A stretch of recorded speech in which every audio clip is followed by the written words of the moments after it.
Paul Daley to become a wrestler there for a few rounds? No. I thought it would be more of a striking event, but I don't blame him because, he's fighting a very good striker as well, and I think that he thought if he could wrestle him, take him down, maybe mix it up a little bit, some more opportunities might open up to, to score with his hands, but it just didn't happen. I think time ran out on him. I know you don't usually like to score fights officially, or at least tell us how you scored them, but where were you at on that thing? The crowd seemed to react in a way that would indicate that a lot of them thought that Daley might have won that fight. Well, I think that I don't sit there and score the fight just like you said. I really just sit back as a fan and watch it, so I didn't score every round. The only thing I would say is the theme of the first couple rounds seemed like there was not much action on his part. I think he got a slow start, and I think he lost a couple of the first rounds just by inactivity. So now, MVP has to win one round, and so I think that's the nature of these 5-round fights is get busy and get there early. I just think he just started a little bit too late. You mentioned in New York another tournament. I don't know if that was part of the broadcast streak tonight.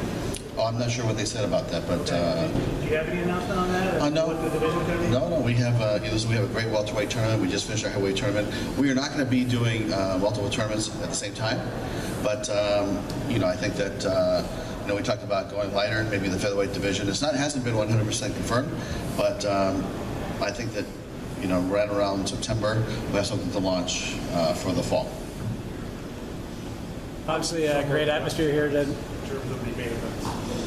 Well, listen, it's last night was I think the first time in my 34 years of being a fight promoter that I've seen a kick like that end a foul end the main event and become a no contest. So it's unfortunate. I know Michigan didn't want that to happen. I know Karatanov definitely didn't want that to happen. It's just it's the fighting business, and it is what it is. So I think that we'll regroup with Matt and Karatanov when he's healthy, and we'll get him back in there as soon as we can.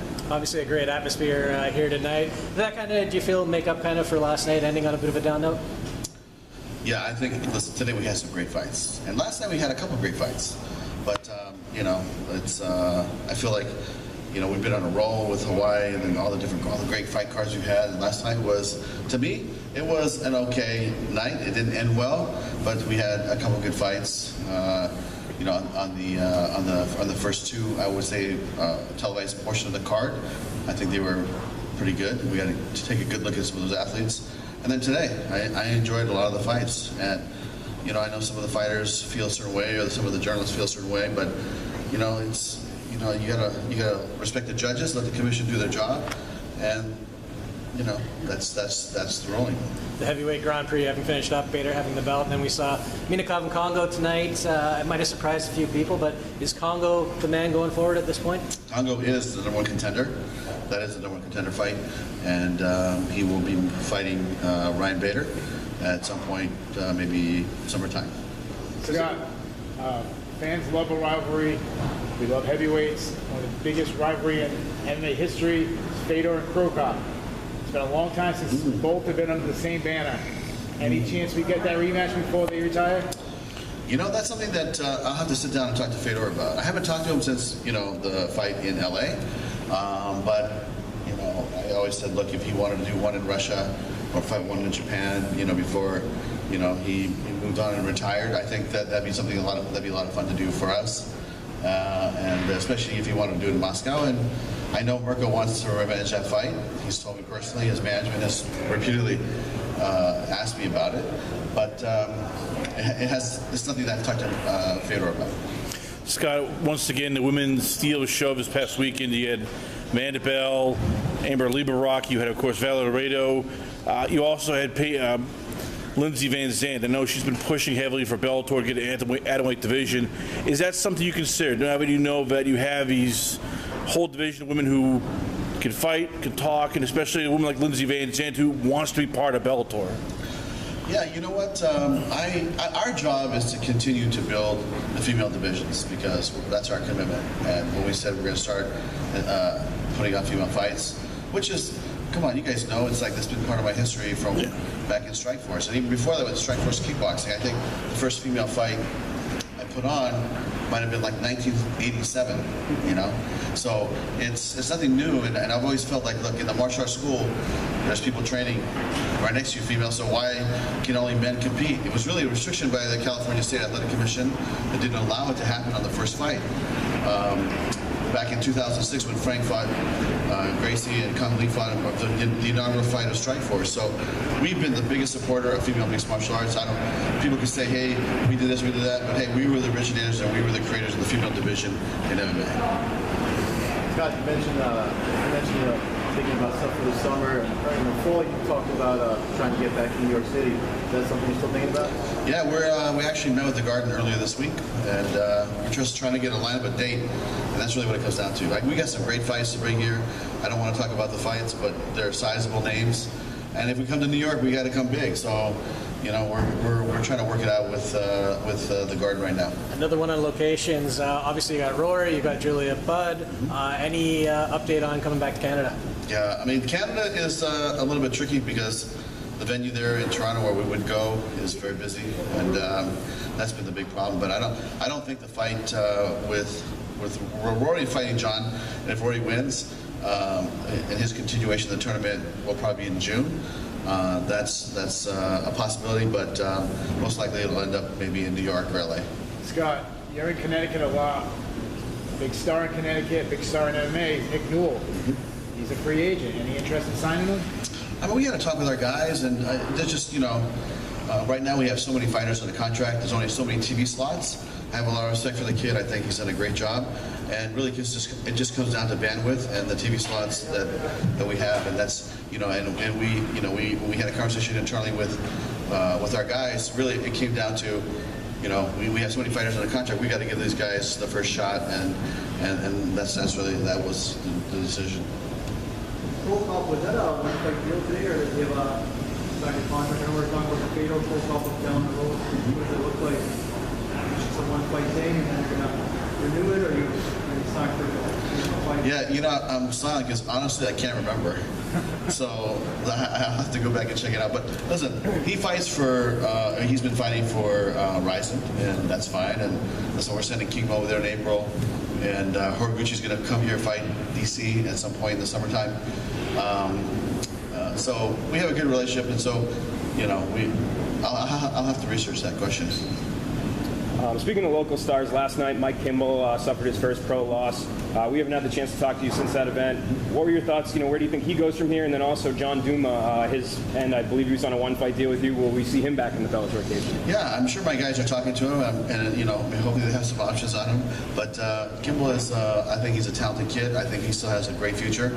And you know, this sport, nobody stays undefeated. You guys all know that. Everybody, you know, gets their defeats at some point. I think he's got, you know, some work to do, but he's still very young, right? So let's see what happens. We'll definitely put him back in there as soon as we can, and let him continue to fight. Scott, a lot of fighters get upset when they lose a close decision. While we were waiting, they had 4 police officers got rushed into the fighters' locker room. Something happened? Yeah, not that I know of. Scott, Terrell Fortune obviously had a very, very good win, looked very, very impressive earlier tonight. Who would you like to see him fight next? What are some of the possibilities that you guys may be considering? Boy, I'm not sure. Who would you like to see him fight? Well, he called out Jack Swagger, a.k.a. Hager. You know, there's any number of heavyweights. Yeah, you know what? That's something I'll just kind of hold close to my vest. We definitely have some plans. We have some plans for Jack. As you guys know, he's fighting May 11th in Chicago. We have another opponent in mind, but you know, we'll put together something next week and get back to Mr. Fortune. Scott, you mentioned, first of all, I forgot, congratulations on the Sky Sports deal. Yeah. Does that now change? I mean, now with Sky Sports, now with, of course, the Zone, is there a plan of maybe adding an Atomweight division, adding more fighters, maybe doing separate, you know, little events here and there, since the Zone wants more content, Sky Sports wants more content, and you're now serving 3 masters? Well, I think if you look at the amount of fights that we've done for the last 2 years, it's been 22. Plus kickboxing, so add another 4 or 5 fights. So, you know, let's say we're in the 27 fight range. This year we added 6 more fights just in Europe. So now we're in the 30s. So you know, we're gonna take care of our Channel 5 commitment, which Channel 5, you know, I'm not sure if everybody knows here, but that's like CBS here in the U.S. It's on terrestrial television. Every channel in the UK has, you know, Channel 5, and so it's great distribution. And the beauty of it is that it's owned by Viacom, so we are all owned by the Bellator is owned by Viacom, so it's a great family relationship with there. They are going to air some prime time, which honestly I just don't think has happened over there. As far as the series goes, and then Sky Sports, that is something that we talked to them years ago, and they had no interest in MMA, and I know other leagues have tried, and I feel very fortunate and honored to have a relationship with Sky Sports and Channel 5, and it's going to be a game changer, guys. I think the exposure, the amount of fights that we're going to do, Channel 5 is going to air a European series, and then Sky Sports is going to re-air the European series as well as air all the other fights around the world live into the UK and into Ireland, which, you know, I think last year we're sitting here, or, you know, months ago, it was like, hey, when are you guys going to be live in Europe? And, you know, we're getting beat up because, you know, we're not able to put the deal together that we wanted to put together. Now I think we hit it out of the park, and we had great distribution, and we're really excited about the future there. On the flip side, though, how do you balance, because the zone wants the big fights, Viacom wants the big fights. How do you tell one of them, no, I can't give you guys everything, when everybody's greedy in this industry? Everybody wants to have everything all the time. Well, keep in mind, DAZN has our tournament series, right? They didn't get the heavyweight, but they start with the welterweight, and then the next year tournament that we do will end up on DAZN as well.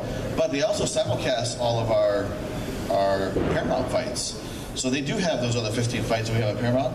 They are able to simulcast them. So next year, this year, they'll have the 15 plus the 7. So they'll be doing 19 events on DAZN.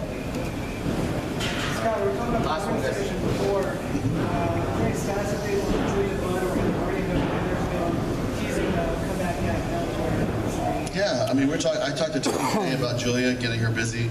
I know Rich has been talking to Heather.